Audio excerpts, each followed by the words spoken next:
కాకపోతే మే day labour day యొక్క గొప్పతనం ఏమైందంటే ఇటలీ అనేటటువంటి ఒక దేశం ఉన్నది.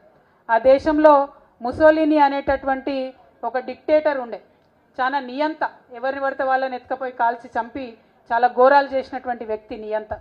అటువంటి నియంతకు వ్యతిరేకంగా పోరాటానికి కూడా మేడేని ఉపయోగించుకున్నారు.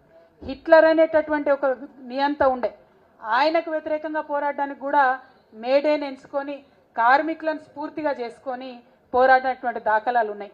ఇక మీరు ఆలోచన చేసి ఇప్పటివరకు మా అన్నలందరూ చెప్పిండ్రు, మన భారతదేశంలో చాలా లేబర్ చట్టాలు ఉండే. మొదలు స్వాతంత్రం వచ్చిన కొత్తలో చాలా ఆదర్శవంతంగా పనిచేసేటటువంటి ప్రతి ఒక్కరికి కూడా మంచి హక్కులు ఉండాలని చాలా చట్టాలు మనం పెట్టుకున్నాం. కానీ ఇప్పుడు ఉన్నటువంటి ప్రభుత్వాలు సరే కార్మికులకు ఎట్లా దిక్కులేదు పనిచేస్తారు, కార్పొరేట్ వ్యక్తుల్ని డబ్బులు ఉన్న వాళ్ళని మాత్రం బాగా చూసుకోవాలనేటటువంటి ఒక నైజంతోని ఆ చట్టాలన్నీ కాలరాశి కేవలం 4 కోడ్లుగా తీసుకొచ్చారు. మన రాజరెడ్డి అన్న చెప్పినట్టు, రూప్ సింగ్ అన్న చెప్పినట్టు సులభంగా కార్మికుల శ్రమను దోచుకోవడానికే ఆ చట్టాలను తయారు చేసిండ్రు. కాబట్టి ఆ చట్టాలు పోయేంత వరకు, కార్మికులకు ఫ్రెండ్లీగా ఉండే చట్టాలు వచ్చేంత వరకు కూడా మనందరం పోరాటం చేయాలి. మే 20 తారీఖున జరిగేటటువంటి దానికి కూడా సమ్మె, దేశవ్యాప్తంగా జరిగే సమ్మెకు కూడా మనందరం కూడా సహకారం అందించాలి. జాగృతి నాయకులు పెద్ద ఎత్తున ఈ సమ్మెలో పాల్గొంటారని కూడా కార్మికులందరికీ కూడా నేను తెలియజేస్తూ ఉన్నాను. మరి అదేవిధంగా నేను నిజంగా ఒక తల్లిగా, ఒక సోదరిగా, ఒక మహిళగా బాధపడేటటువంటి అంశాలు కూడా కొన్ని ఉన్నాయి. నిజంగా కూడా ఇప్పుడు పాట చూస్తే కార్మికుల గురించే ఉన్నదా అంటే మొత్తం సమాజం గురించి ఉన్నది.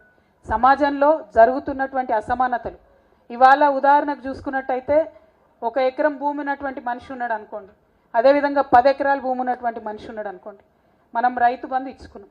ఎకరం భూమి ఉన్న మనిషికి సంవత్సర కాలంలో 10,000 ఇస్తే 10 ఎకరాలు ఉన్న ఆయనకు 1,00,000 రూపాయలు ఇవ్వడం జరిగింది. మరి ఏ భూమి లేకుండా ఒక కార్మికుడిగా పనిచేసినటువంటి వాళ్లకు మనం ఇంకా కూడా ఏమి ఇచ్చుకోవాలి. నా స్వప్నం, నా కళ ఏంటంటే రేపటి తెలంగాణలో నీకు భూమి ఉన్నా లేకున్నా, నువ్వు కార్మికుడివైనా చిరు ఉద్యోగివైనా నిన్ను ప్రభుత్వం అట్లా ఆదుకోవాలి. ఆ దిశగా మన ప్రయాణం జరగాలి.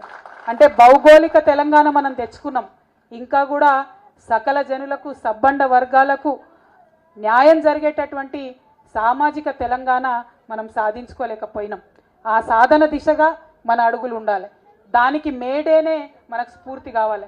ఇంతకుముందు నేను చెప్పినట్లు హిట్లర్ మీద, ముసలోని మీద కొట్లాడడానికి కూడా మేడే ఎట్లయితే వాడుకున్నామో, మరి ఇవాళ రేపటి తెలంగాణలో అవసరమైతే మరొక తెలంగాణ ఉద్యమం చేసినట్టుగా విప్లవాన్ని, ఈ మేడేని స్ఫూర్తిని తీసుకొని ప్రతి ఒక్కరికి కూడా సమసమాజ నిర్మాణం జరగాలనే దిశగా పోరాటం చేయాల్సినటువంటి అవసరం ఉన్నది. అది కేవలం పోరాడితేనే సాధ్యమవుతుంది. ఇందాక మా ఆశా వర్కర్ సంతోష మాట్లాడుకుంటా నాతో అంటుండే, అట్లనే మా తమ్ముడు వెంకట్ మాట్లాడుకుంటా అంటుండే, అనేకమైన హక్కులు మనం సాధించుకున్నాం, సాధించుకోవాల్సిన హక్కులు కూడా చాలా ఉన్నాయి. వాటికి అన్నిటినీ కూడా ఒక విరామం లాగా పడ్డది ఇప్పుడు. కానీ వాటిని వదిలిపెట్టకుండా వెంటబడి ఖచ్చితంగా సాధించుకోవాల్సినటువంటి అవసరం ఉన్నది. అది లేబర్ కోడ్ కావచ్చు, ఇంకోటి కావచ్చు. ఇంకొక చిన్న ఎగ్జాంపుల్ చెప్తా. మా హమాల్ సీనన్ ఎక్కడ పోయినా పాపం ఆయన భూమి గురించి చెప్పుకుంటాడు.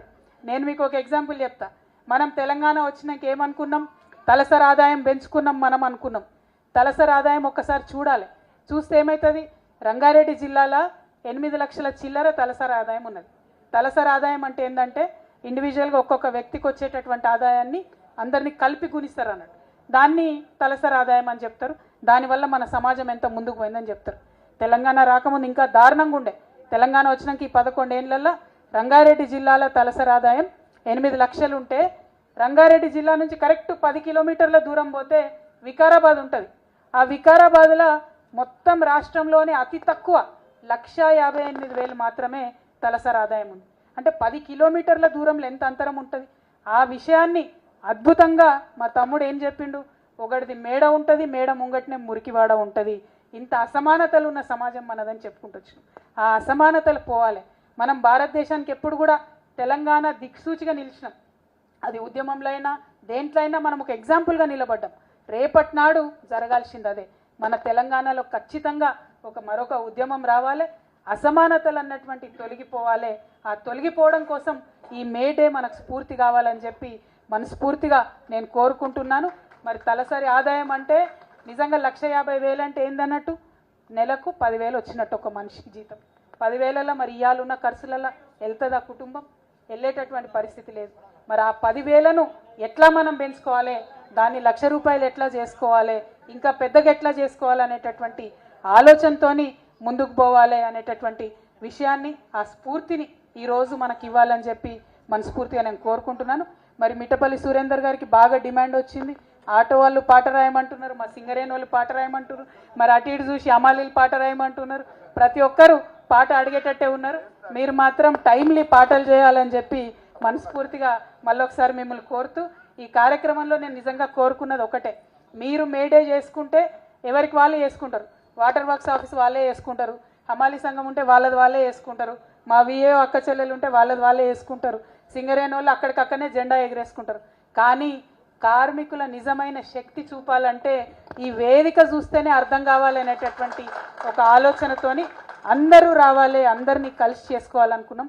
ఇక్కడికి ఇవాళ మీ విలువైనటువంటి సమయాన్ని, ఇవాళ మీకు ఒకటే రోజు సెలవు దొరుకుతుంది, కానీ ఈ సమయాన్ని కూడా మీరు తీసుకొని మన ఐక్యతను ప్రదర్శించడానికి, మన బలాన్ని ప్రదర్శించడానికి ఇక్కడికి వచ్చినందుకు మనస్ఫూర్తిగా కార్మిక సోదర సోదరిమణులందరికీ కూడా హృదయపూర్వకంగా నేను నమస్కారం తెలియజేస్తూ ఉన్నాను.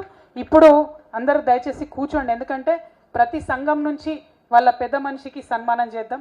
వాళ్ళ మేడే అంటే మిమ్మల్ని సన్మానం చేసుకుంటే యావత్ సమాజానికి సన్మానం చేసినట్టే అని మనస్ఫూర్తిగా నమ్ముతూ ఒక్కొక్క సంఘం నుండి ఒక్కొక్కరికి సన్మానం చేద్దాం. ఆ తర్వాత అది జరుగుతున్నటువంటి సమయంలోనే చిన్న పాప ఎవరో పాట పాడుతుందట, ఆ పాపతో పాట పాడిద్దాం, సందీప్తో కూడా టపటప పాట కూడా వాడిద్దాం. మస్తు డిమాండ్ వస్తున్నది, అంతే కదా, పాడించడేనా? Thank you. జై తెలంగాణ.